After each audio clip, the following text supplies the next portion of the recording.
My name is Elena, and I'm 22. The judge is reading my grandfather's will while my parents sit across from me in this courthouse. And honestly, you'd think Christmas morning just arrived early for them. Their eyes are practically glowing as they wait to hear about the $2 million they're convinced belongs to them. Where are you watching from today? Drop your location in the comments below and hit that like and subscribe button if you've ever felt betrayed by your own family. You'll definitely want to stick around for what happened next. Let me back up. 3 months ago, I was just Elena Morrison, working at a coffee shop and living in a tiny studio apartment. Today, I'm sitting in family court watching my biological parents, and I use that term very loosely, try to steal my inheritance. The same parents who abandoned me when I was 4 years old and only crawled out of whatever rock they'd been hiding under when they heard about Grandpa's money. My mother, Jessica, keeps dabbing her eyes with a tissue like she's actually grieving. My father, Robert, has his arm around her in this performative display of unity. It's quite the show, really. Too bad I know the truth about who these people really are. Your Honor, my father says when prompted, his voice dripping with false sincerity. We're simply requesting what's rightfully ours. Elena was raised by my father, yes, but she's our daughter. This money should have come to us first, then to her when we pass away. It's only natural. Natural. That's rich coming from someone who treated me like a mistake that needed to be hidden away. Judge Martinez looks unimpressed as he flips through the thick stack of papers that make up Grandpa's will. His eyebrows keep rising higher with each page, and I'm starting to think there might be more surprises in that document than even I know about. Mrs. Morrison, the judge addresses my mother, you're claiming that you should inherit your father-in-law's estate despite... He pauses, reading something that makes him shake his head. Despite not visiting him once in the last 15 years? My mother's tissue dabbing intensifies. We wanted to visit, Your Honor. We truly did. But Elena was so attached to her grandfather, and we didn't want to confuse her or disrupt the stability he was providing. Translation: we were too busy living our new lives to be bothered with the daughter we never wanted in the first place. The judge's expression suggests he's not buying their performance any more than I am. He sets down the first section of the will and picks up what looks like a separate folder, thick with documents and photographs. I see we have some additional materials here, Judge Martinez says, his tone shifting to something I can't quite identify. Mr. Morrison, are you aware that your father documented every financial transaction he made on your behalf from 1999 to 2019? The color drains from my father's face so fast you'd think someone just told him his credit cards were maxed out. Which, knowing my father, they probably are. I'm not sure what you mean, Your Honor, he stammers, but his confident posture is crumbling by the second. Oh, this is about to get interesting. My grandfather was always meticulous about record keeping, but I had no idea he'd been keeping track of whatever this is. The judge opens the folder and I can see it's stuffed with receipts, bank statements, and what looks like handwritten notes in Grandpa's careful script. My heart pounds as I realize this might be bigger than just my inheritance. Well, Judge Martinez says, and I swear there's the hint of a smile playing at the corners of his mouth. I think we're going to need to examine these documents very carefully before we proceed. My parents exchange a look that could freeze hell over, and for the first time since this whole mess started, I allow myself a tiny spark of hope. Let me tell you how this all began, because trust me, it's a story worth telling. Picture this. I'm 4 years old, sitting on Grandpa's front porch with my little suitcase covered in Disney princess stickers, watching my parents drive away. They told me they'd be back in a few days. That was 18 years ago. My parents, Jessica and Robert, had me when they were 17. Typical teenage pregnancy story. They got caught up in the moment, both families freaked out, and suddenly these two kids who could barely take care of themselves were responsible for another human being. Both sets of grandparents forced them to get married and move in with my paternal grandfather, the man who would become the only real parent I ever knew. Grandpa hired nannies to help take care of me while my parents finished high school and started college. The plan was that this would give them stability and support while they figured out their lives. What actually happened was that they figured out their lives would be a lot easier without me in them. I remember fragments from those early years. My mother studying at the kitchen table while Mrs. Patterson, our first nanny, fed me dinner. My father coming home late from his part-time job and going straight to his room without saying goodnight. The way they'd talk about their college plans like I wasn't sitting right there coloring in my book. We just need to get through the next few years, my mother would say to my father, not realizing I was listening from the hallway. Once we graduate and get established, we can figure out what comes next. What came next was them slowly disappearing from my life. It started with missed bedtime stories because they had study groups, then skipped Saturday morning cartoons because they had social events. By the time I turned 5, they were more like distant relatives who happened to live in the same house rather than parents. Grandpa filled every gap they left behind. He read me bedtime stories, taught me to ride a bike, helped with homework, and showed up to every school event. When other kids asked where my parents were, I'd just shrug and say they were busy. Grandpa was there, and that felt like enough. The summer before I turned 6, my parents announced they'd been accepted to universities in different states. "It's time for us to start our real lives," my father told Grandpa over dinner, as if the life they'd been living with me wasn't real at all. They promised they'd visit during breaks and call every week. For the first few months, they actually did. My mother would call every Sunday evening and ask about school, and my father would send postcards from campus. But college has a way of showing you new possibilities. And apparently those possibilities didn't include a daughter they'd never wanted in the first place. The phone calls became monthly, then sporadic, then non-existent. The postcards stopped coming. Christmas and birthday cards arrived late, if at all, with generic messages that could have been written to any child. "Don't take it personally, sweetheart," Grandpa would say when I asked why Mommy and Daddy didn't call anymore. "Some people just aren't ready to be parents, but that doesn't mean you're not loved." And I was loved. Grandpa made sure of that. He took me to father-daughter dances at school, taught me to change a tire, and explained boys to me when I got my first crush. He was the one who helped me with college applications and cried when I got my acceptance letter. Mrs. Patterson became like a grandmother to me, staying on even after I outgrew needing a nanny because she and Grandpa had become genuine friends. She taught me to cook, braided my hair for school pictures, and always made sure I felt special on holidays. Looking back now, I realize Grandpa was protecting me from something I was too young to understand. The reality that my parents had moved on with their lives and started over, as if I had never existed. They got married to other people, had other children, built the families they actually wanted, and never once looked back to see what they'd left behind. By the time I turned 10, my parents had become like characters in a story someone used to tell me, distant figures I could barely remember. My father, Robert, graduated with a business degree and married a woman named Caroline. My mother, Jessica, became a nurse and married a man named David. They each started having the children they actually wanted. I found out about my half-siblings through social media, of all places. Have you ever experienced that moment when you accidentally discover your own family has been pretending you don't exist? It's quite the gut punch, let me tell you. I was 14, doing research for a school project, when I stumbled across my mother's Facebook page. There she was, all smiles and family photos, with her husband David and their 2 beautiful children, my half-brother Jake and half-sister Lily. The family looked perfect, happy, complete. Not one single photo included me. Her bio read, "Blessed mother of 2, married to my best friend, living our dream life in Colorado." Mother of 2, not 3, 2. My father's Instagram was even worse. Professional headshots, vacation photos from beach resorts, pictures of him teaching his son Marcus to play baseball. The caption on one photo read, "Teaching the next generation of Morrison men the family traditions." Morrison men. As if I didn't exist. As if 18 years of carrying his last name meant absolutely nothing. I spent hours scrolling through years of their posts, looking for any mention of me, any sign that they remembered they had another child. Nothing. Christmas morning photos with their new families opening presents under perfect trees, birthday parties with elaborate themes and dozens of relatives, anniversary celebrations and family reunions, a complete family history that somehow erased me entirely. "Grandpa?" I asked that night over dinner, my voice carefully casual. "Do you ever hear from Mom and Dad anymore?" His fork paused halfway to his mouth. We never talked about them. It was an unspoken agreement that had developed over the years. They were gone. We were fine without them. Life moved on. "Not really, sweetheart. Why do you ask?" I told him what I'd found online. About the Facebook posts and the Instagram photos, and the way they'd apparently written me out of their life stories completely. Grandpa set down his fork and was quiet for a long moment. When he finally spoke, his voice was tired in a way I'd never heard before. "Elena, I want you to understand something." "What your parents did, abandoning you like that. It says absolutely nothing about your worth as a person. You are smart, kind, funny, and more capable than most adults I know. Their inability to see that is their loss, not yours." "But why didn't they ever come back, even just to visit?" Grandpa sighed. "Because acknowledging you means acknowledging their mistake. And some people would rather pretend their mistakes never happened than take responsibility for fixing them." That conversation changed something in me.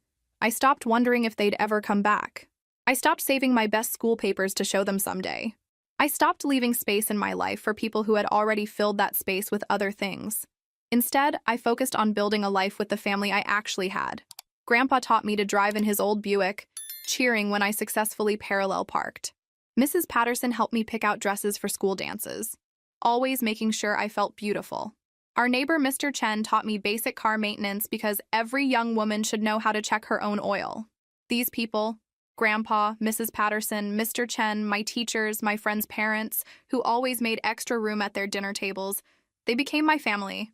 The kind of family that shows up, pays attention, and sticks around even when things get complicated.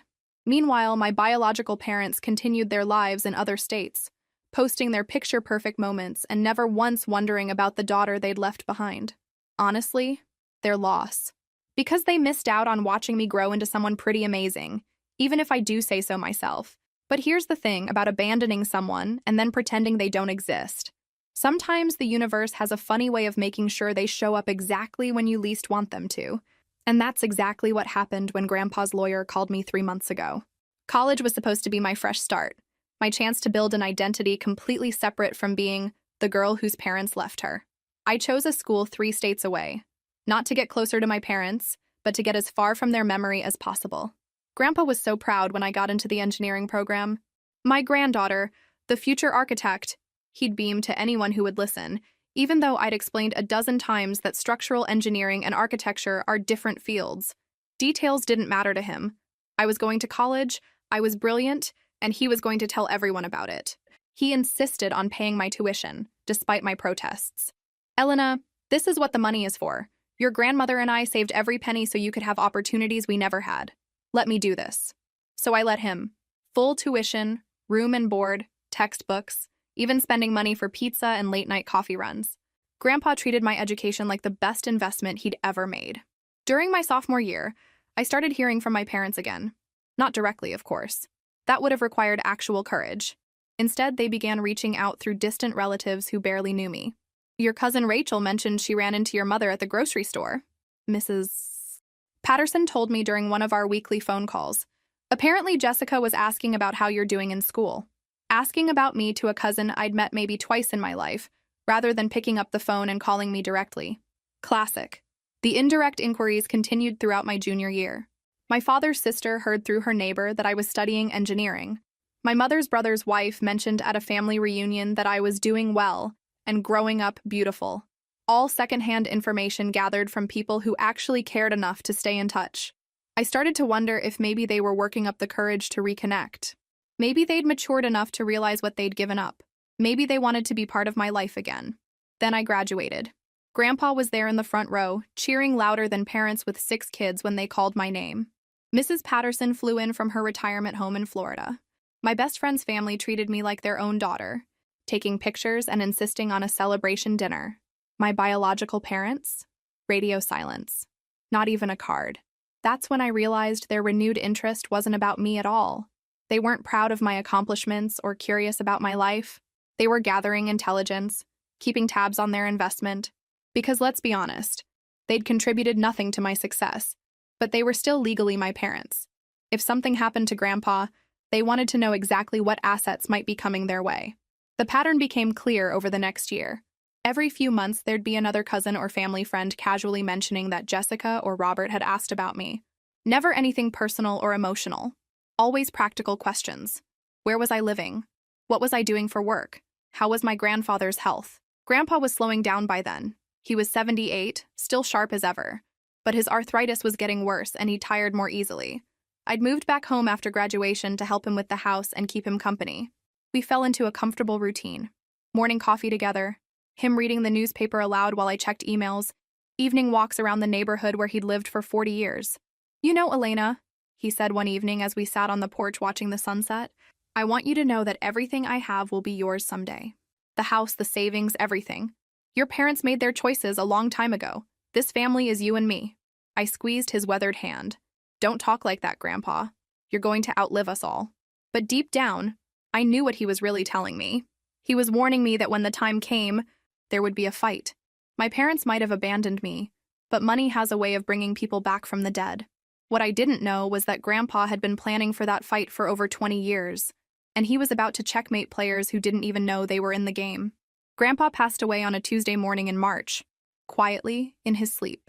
I found him when I brought his coffee upstairs, looking peaceful and dignified even in death. The man who had been my anchor for 18 years was gone, and I felt like I was drowning. Mrs. Patterson flew in immediately, taking charge of arrangements while I sat numbly in the funeral home, picking out flowers and caskets for the only parent I'd ever really known. The service was beautiful, packed with neighbors, former students from his teaching days, and friends who'd known him for decades. My biological parents didn't come to the funeral. Not that I was surprised.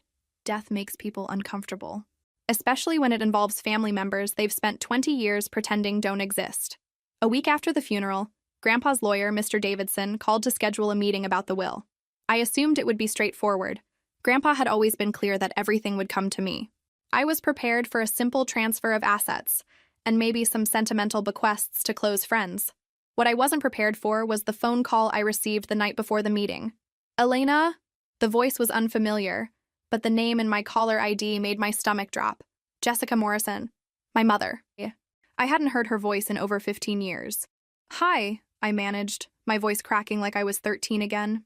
Oh, sweetheart. I'm so sorry about your grandfather.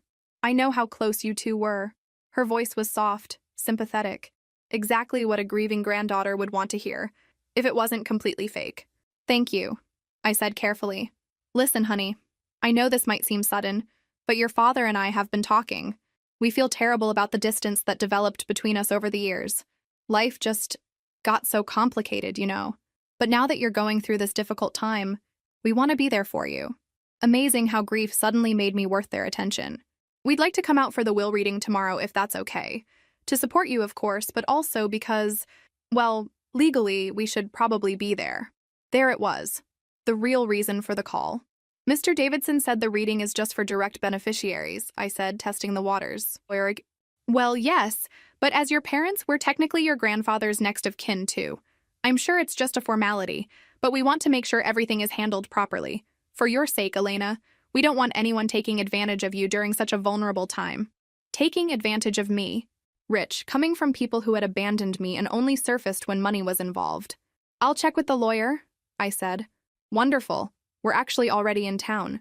We drove in this afternoon and got a hotel room. We wanted to be here for you.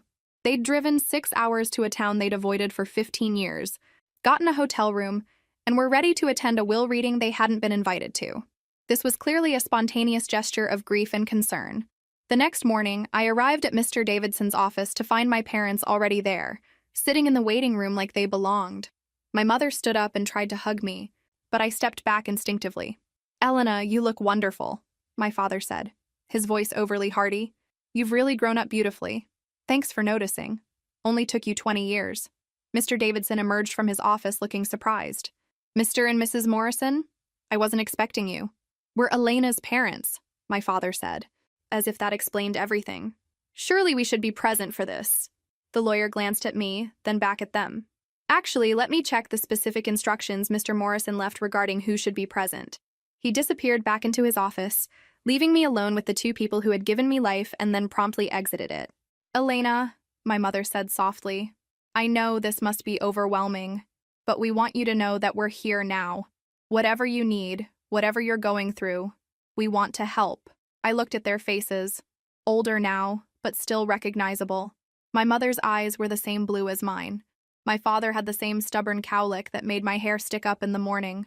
We shared DNA, but that was about all. Mr. Davidson returned, looking troubled.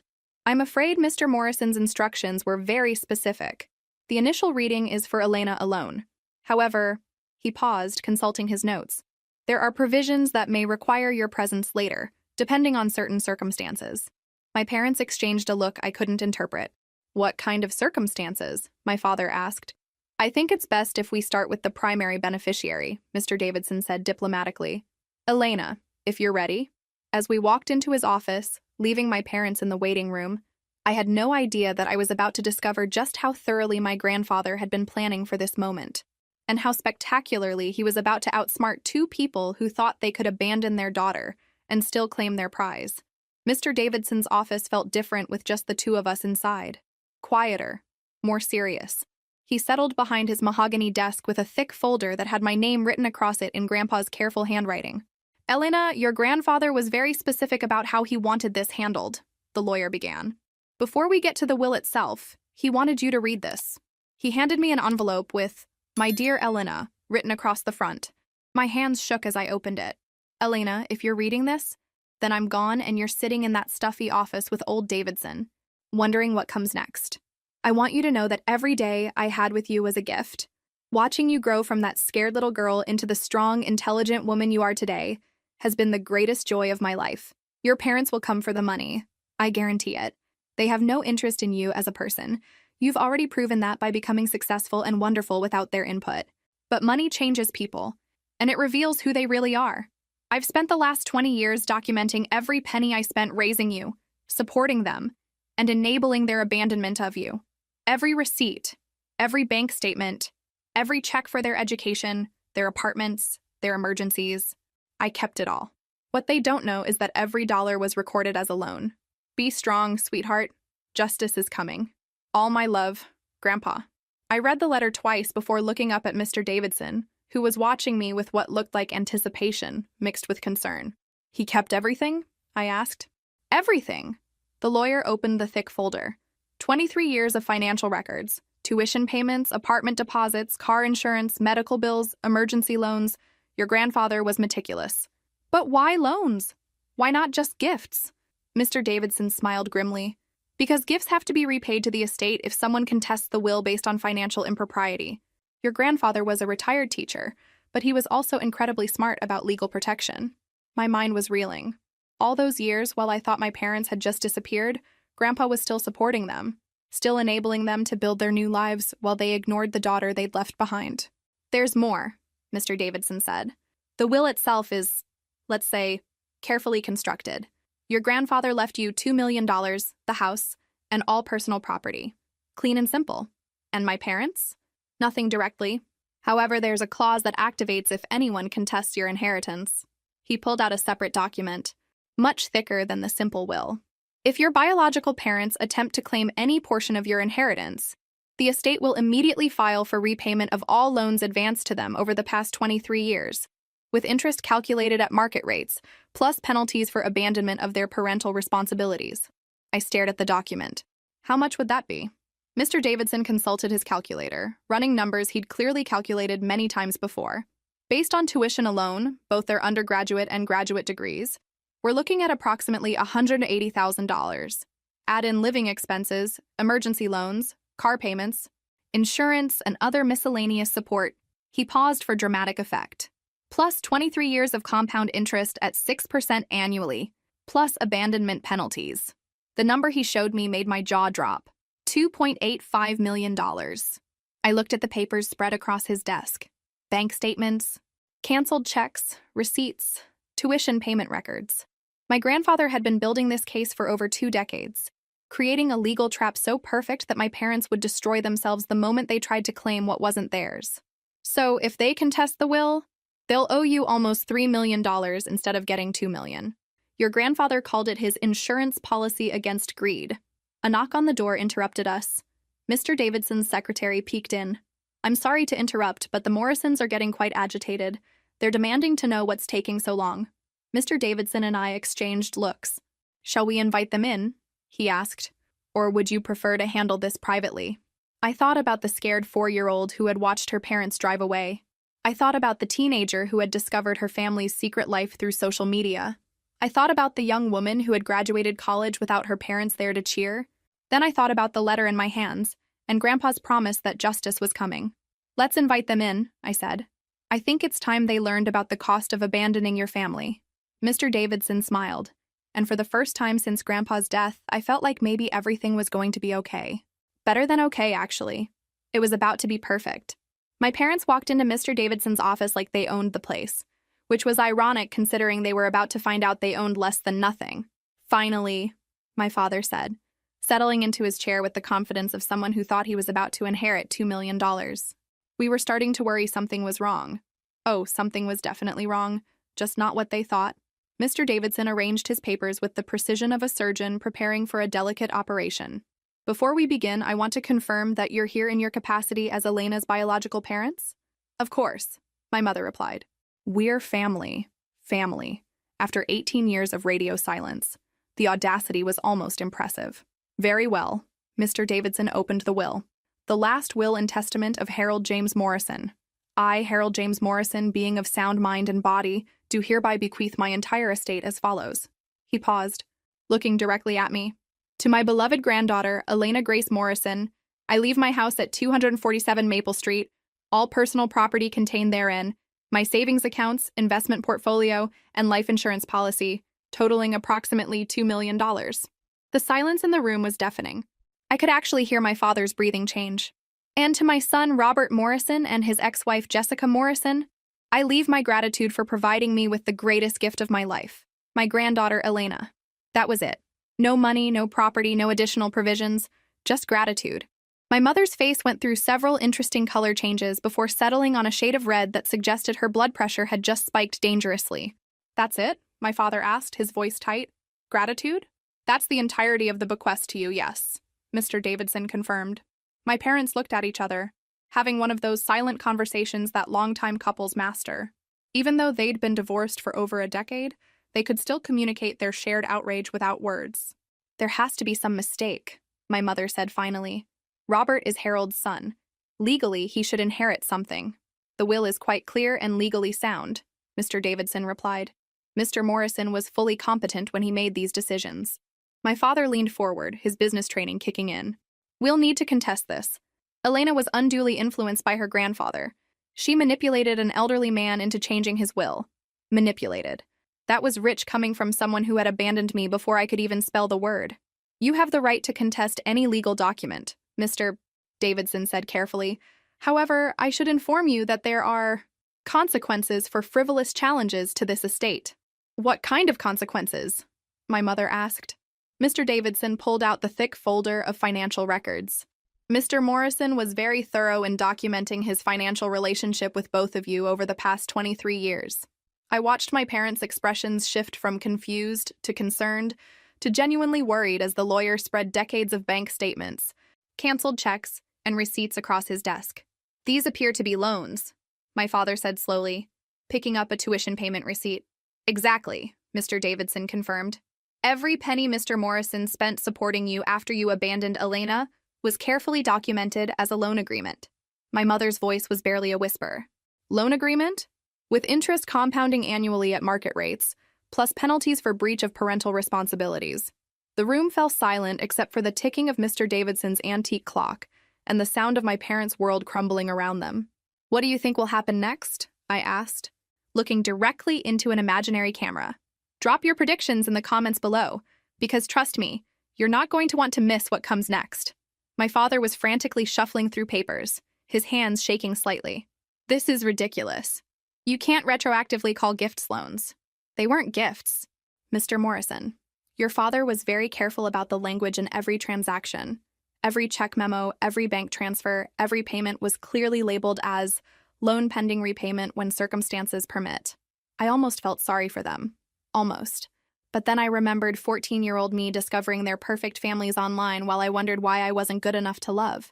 So if we contest Elena's inheritance, my mother began, the estate will immediately file for full repayment of all outstanding loans, plus accumulated interest and penalties, Mr. Davidson finished.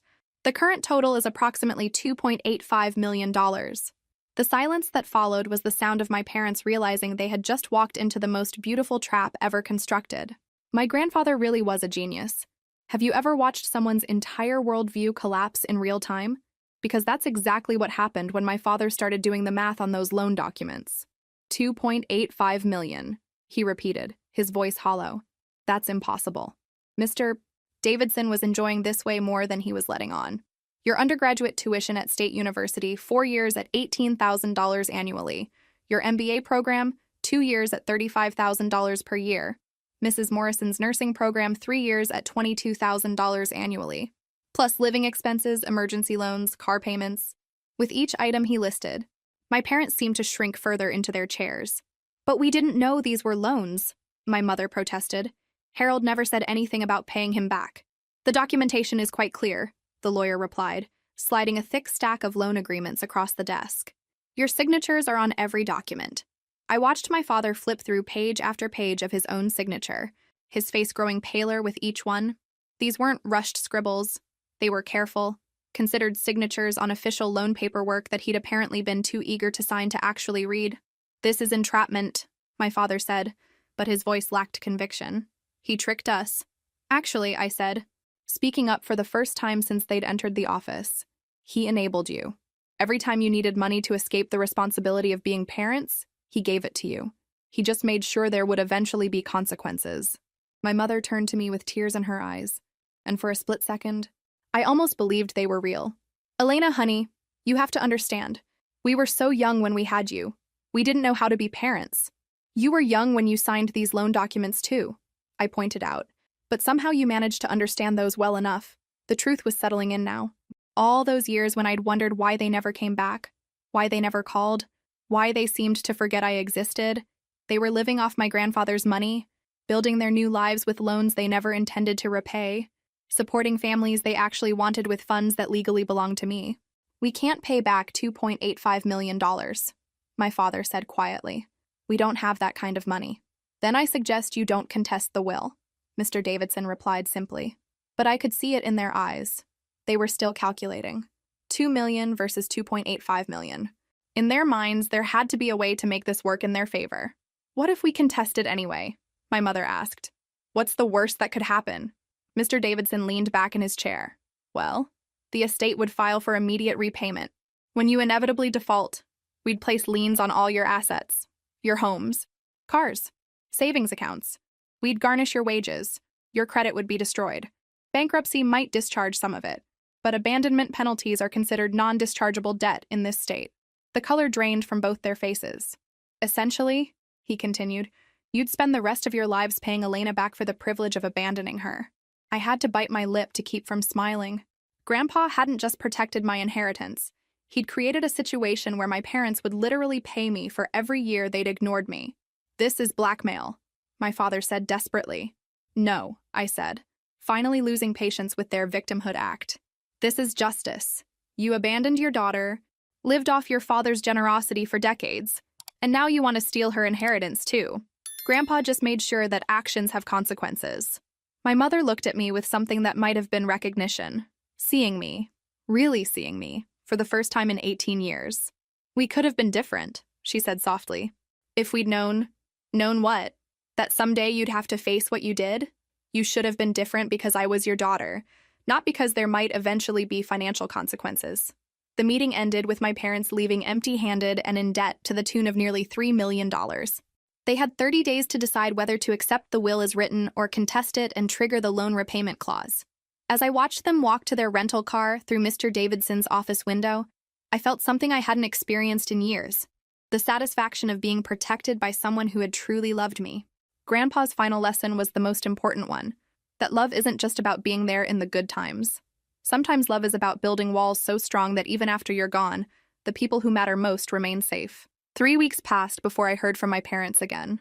3 weeks of blissful silence while they presumably consulted lawyers, accountants, and anyone else who might tell them what they wanted to hear. The answer, apparently, was that they were screwed. But did that stop them? Oh, absolutely not. I was at work managing the coffee shop that had employed me through college, when my phone rang with a number I didn't recognize.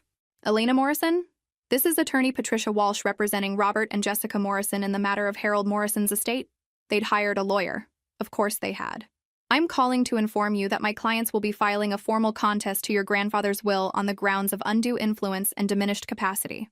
I set down the espresso cup I'd been cleaning and walked to the back office for privacy. "Let me make sure I understand this correctly," I said. "Your clients abandoned me when I was 4 years old, took money from my grandfather for 23 years, never visited him once in the last 15 years, and now they're claiming I had too much influence over him? That's a simplified version of their position." "Yes. And they understand the financial consequences of contesting the will?" There was a pause. "My clients believe the loan documentation is fraudulent and unenforceable." I almost laughed out loud. They were really going to argue that their own signatures were fake? This was going to be spectacular. "When is the hearing scheduled?" I asked. 2 weeks from Friday, 10 a.m., County Courthouse. Judge Martinez presiding. Judge Martinez. I'd researched him after getting the court notice. 30 years on the bench, known for his no-nonsense approach and particular distaste for frivolous lawsuits. My parents had just picked a fight with exactly the wrong person. The next 2 weeks crawled by. I met with Mr. Davidson several times to review our defense strategy, which basically consisted of, let them hang themselves with their own rope. The evidence was overwhelming, the documentation was ironclad, and the legal precedent was clear. But I'd be lying if I said I wasn't nervous. These were still my biological parents, and despite everything, some small part of me had always hoped they might someday want a real relationship with me. Filing this lawsuit was them definitively choosing money over any possibility of family reconciliation. The morning of the hearing, I put on my best dress. Navy blue, professional, the kind of outfit that said responsible adult rather than traumatized daughter. Mr. Davidson met me on the courthouse steps, carrying a briefcase that probably contained enough evidence to sink a battleship. "Ready for this?" he asked. I looked up at the imposing stone building where my family's dysfunction was about to be aired in public. More ready than they are. Inside, the courtroom was smaller than I'd expected, with worn wooden benches and fluorescent lighting that made everyone look slightly ill. My parents sat at the plaintiff's table with their attorney, both dressed formally and trying to project an image of respectability. They'd aged since our meeting in Mr. Davidson's office. My father's hair had more gray, and my mother looked tired in a way that makeup couldn't hide.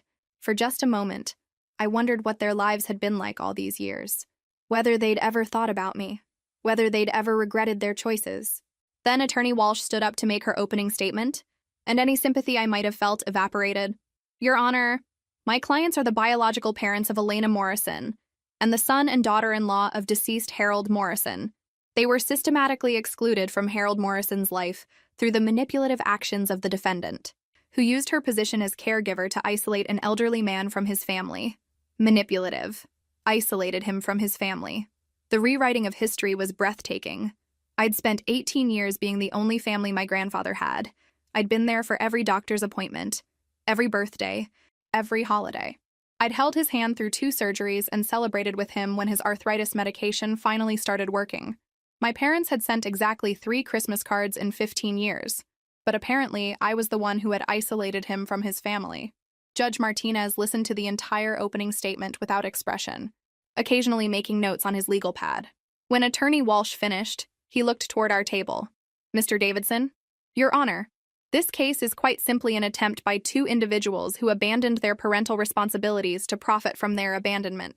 The evidence will show that the plaintiffs voluntarily removed themselves from both Elena's life and Harold Morrison's life over 20 years ago, maintained minimal contact despite continuous financial support, and only renewed their interest in the family when they learned of a substantial inheritance." Judge Martinez nodded and consulted his calendar. "I've blocked out the entire morning for this case. Let's proceed with the plaintiff's evidence." What followed was 2 hours of the most creative fiction I'd ever heard. According to my parents' testimony, they had been loving, devoted parents who were gradually pushed out of my life by my grandfather's jealousy and possessiveness. They painted themselves as victims of an elaborate scheme to turn their daughter against them.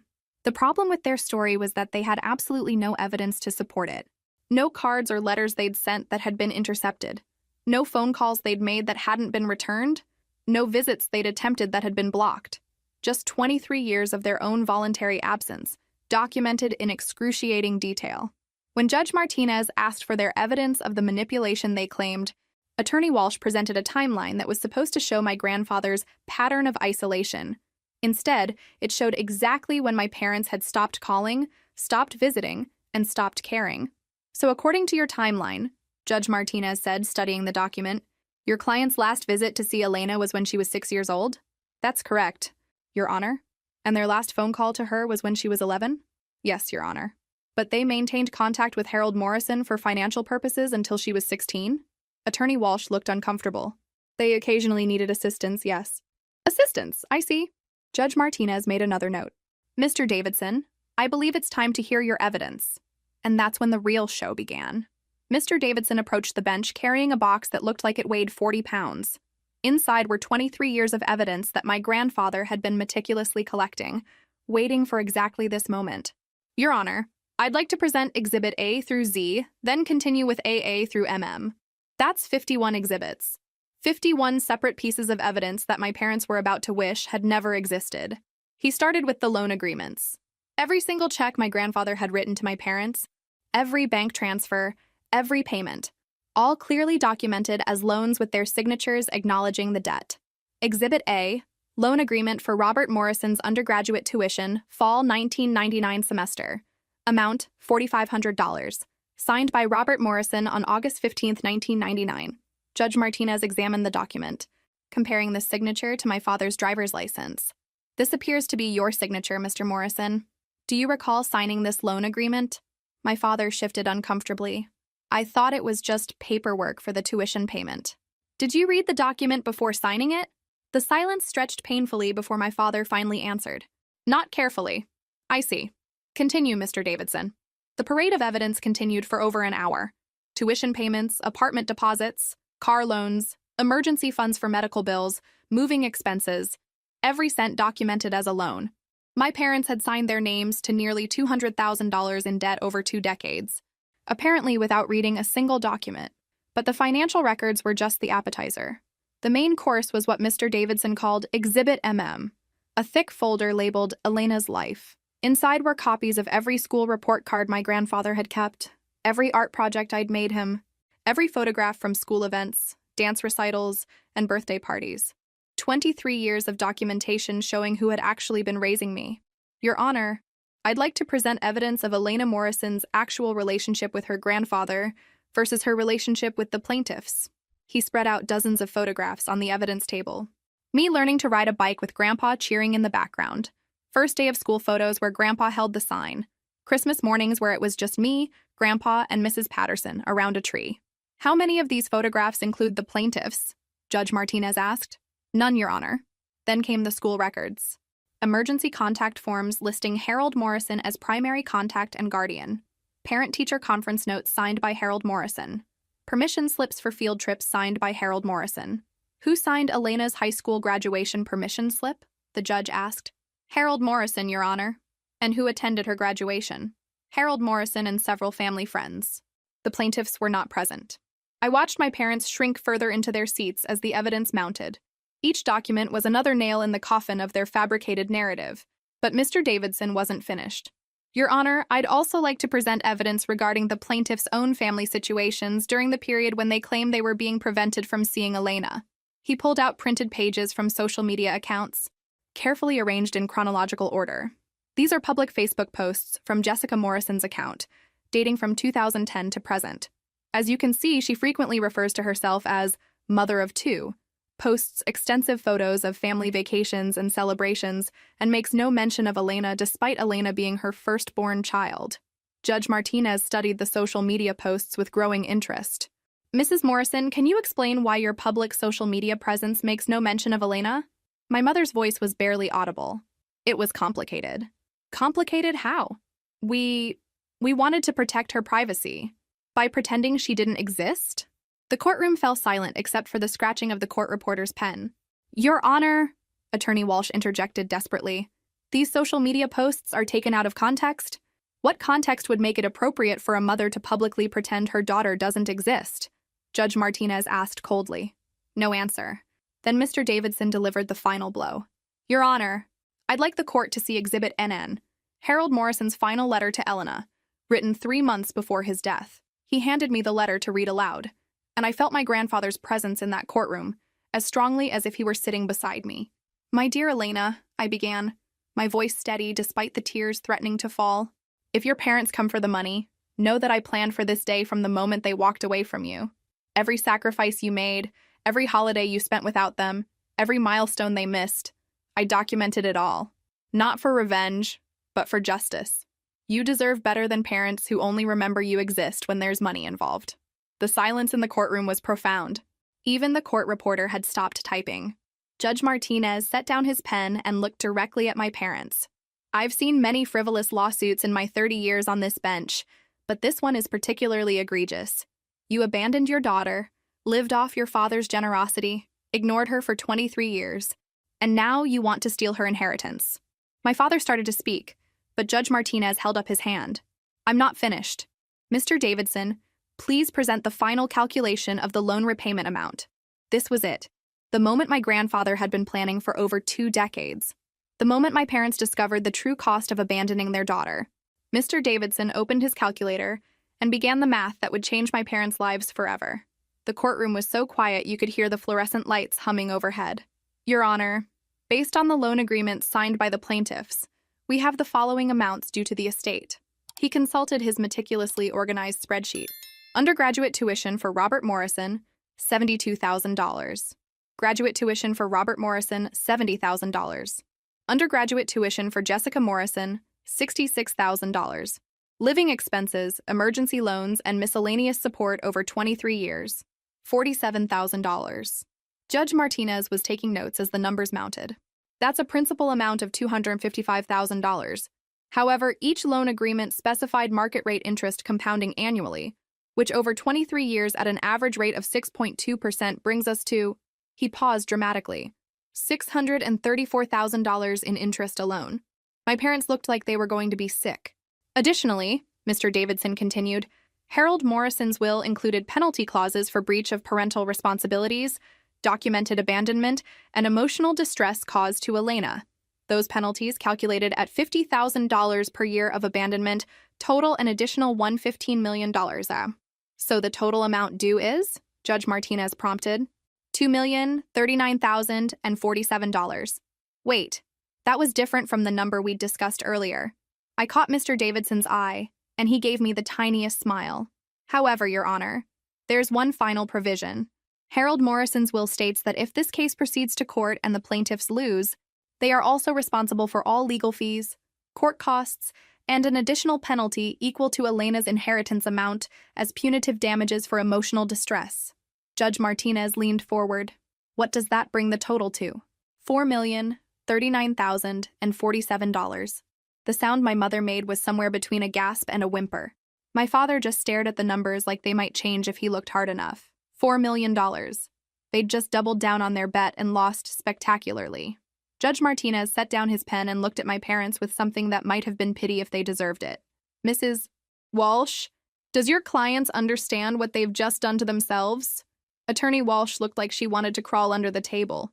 Your Honor, perhaps we could discuss a settlement. A settlement?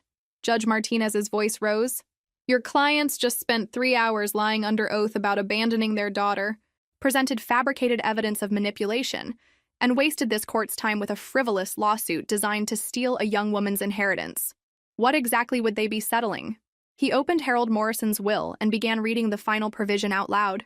If Robert Morrison and Jessica Morrison contest this will in any court of law, they hereby acknowledge that they abandoned their daughter Elena Morrison for financial gain, showed no interest in her welfare for 23 years, and are attempting to profit from their abandonment.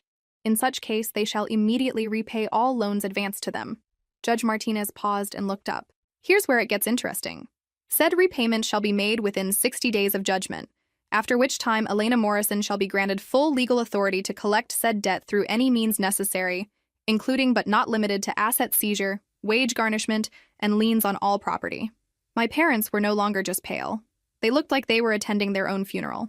Furthermore, the judge continued reading, Harold Morrison hereby apologizes to his granddaughter Elena for enabling the behavior of people who should have loved her unconditionally, and hopes this final lesson will demonstrate that actions, even delayed, always have consequences.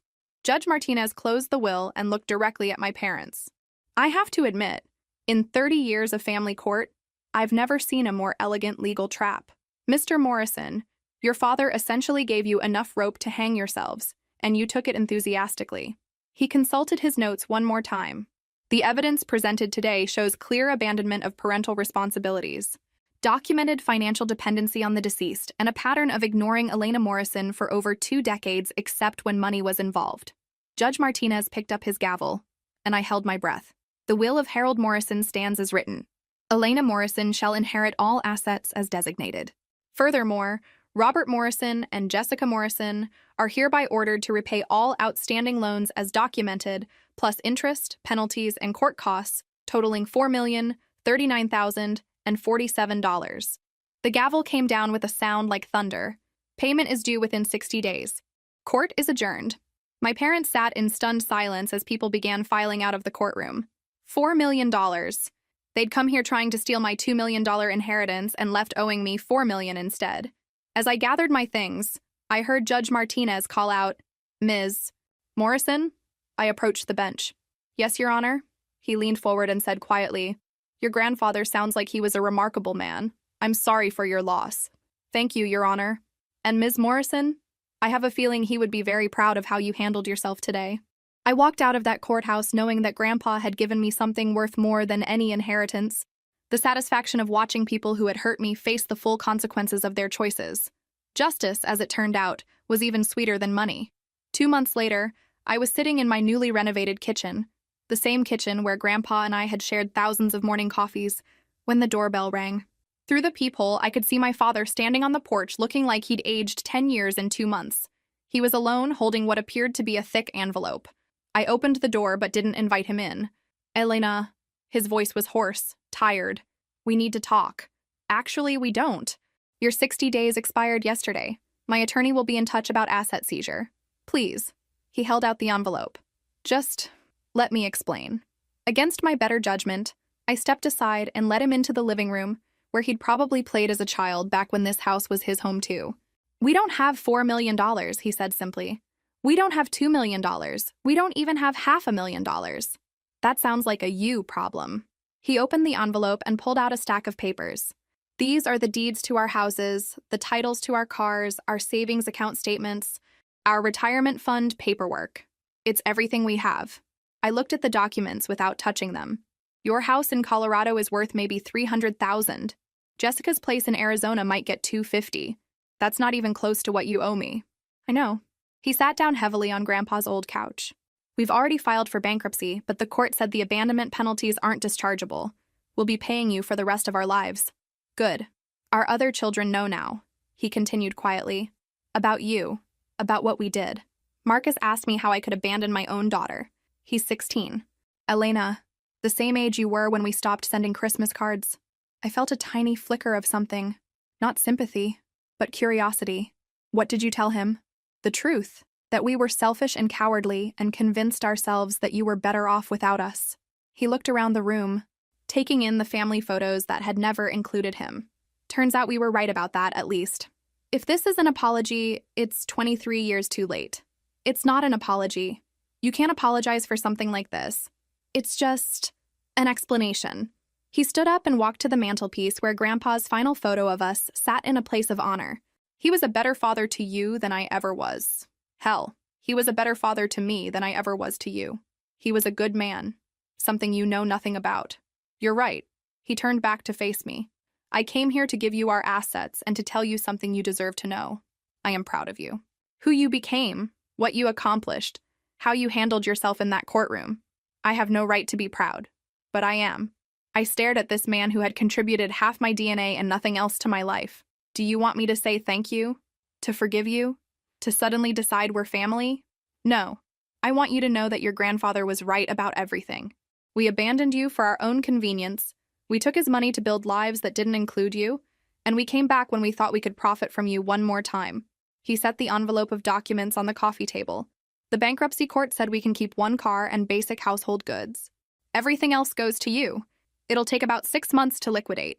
And then what? Then we spend the next 30 years working to pay you back money we'll never actually be able to repay. Jessica's already picked up a second job. I'm looking at night shift work." The irony wasn't lost on me. My parents were finally going to experience the kind of financial struggle I'd watched Grandpa manage while supporting their comfortable lives. "Elena," he said as he walked toward the door, "I know this doesn't change anything, but I want you to know that not a day went by that I didn't think about you. I was just too much of a coward to do anything about it. If you thought about me every day for 23 years and never picked up the phone, that's actually worse than forgetting I existed." He nodded. "I know." After he left, I sat in Grandpa's chair and opened the envelope. House deeds, car titles, bank statements showing modest savings that would be mine within 6 months. The tangible remains of lives my parents had built while ignoring me. But the money wasn't what mattered anymore. What mattered was the letter I found at the bottom of the envelope, written in my father's handwriting. "Elena, your grandfather left you a letter explaining why he documented everything. This is my letter explaining why he was right to do it. We told ourselves you were better off with him. We told ourselves we were too young to be good parents. We told ourselves that someday when we were ready, we'd come back and fix everything. But the truth is, we were selfish. You were inconvenient. You reminded us of mistakes we'd made and responsibilities we didn't want. So we erased you from our lives and pretended that was somehow noble. Your grandfather spent 23 years being the parent we should have been. He loved you unconditionally, supported your dreams, and protected you even after death. We spent 23 years being the parents we chose to be, absent, selfish, and delusional. The fact that you became an amazing person despite us proves that love and character aren't genetic. They're chosen. You chose to love him. He chose to love you. We chose to walk away. Some choices can't be undone. Robert, I folded the letter and put it in the drawer with Grandpa's final message to me. 2 letters from 2 very different men, telling the same story from opposite perspectives. That evening, I called Mrs. Patterson to tell her about the settlement. She listened quietly as I described the courtroom scene and my father's visit. "How do you feel, sweetheart?" she asked when I finished. "Victorious," I said. "Sad, relieved, angry, all at once. That sounds about right for a situation like this. Mrs. Patterson, do you think Grandpa would be proud of how this turned out?"